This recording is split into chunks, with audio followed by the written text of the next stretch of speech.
तो क्या आपने कभी ये सोचा है कि रोने के बाद दिल हल्का क्यों लगने लगता है?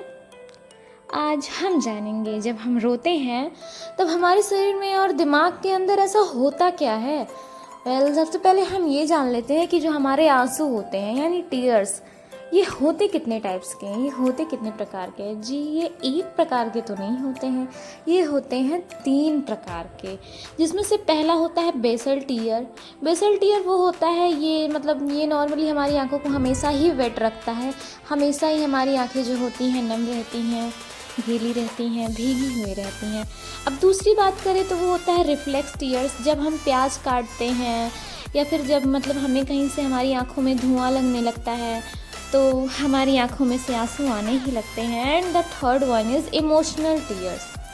अब ये इमोशनल टीयर ये है क्या, ये लास्ट ऐसा है जिसमें दुख, तनाव, हमें खुशी होती है, हमारी डीप फीलिंग्स होती हैं जिसकी वजह से हम बहुत ज़्यादा इमोशनल हो जाते हैं, जिससे हमारे आंसू बहने लगते हैं।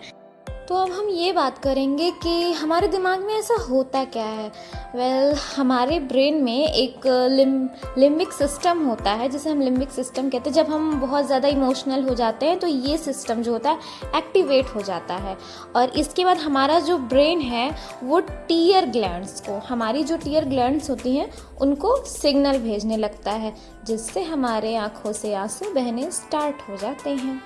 यही लिम्बिक सिस्टम होता है जो हमें रोने पर मजबूर कर देता है जब हम इमोशनल हो जाते हैं। और रोने के बाद मन हल्का भी हो जाता है, जिससे हमारी हार्ट रेट नॉर्मल होने लगती है और हमारी सांसें ठीक होने लगती हैं जो बहुत भारी हुई होती हैं। रोना तो बहुत अच्छी बात होती है, रोना कभी गलत नहीं हो सकता है। मैं यही कहूँगी कि रोते रहिए, हंसते रहिए, खुश रहिए, बिकॉज़ रोना इज़ नॉट अ प्रॉब्लम। रोने से मन हमारा हल्का भी होता है एंड प्रॉब्लम्स काफ़ी क्लियर भी हो जाती हैं। और जाते जाते हमारी वीडियो को लाइक सब्सक्राइब करिएगा और आगे ऐसे ही आप बने रहिए। Thanks for watching.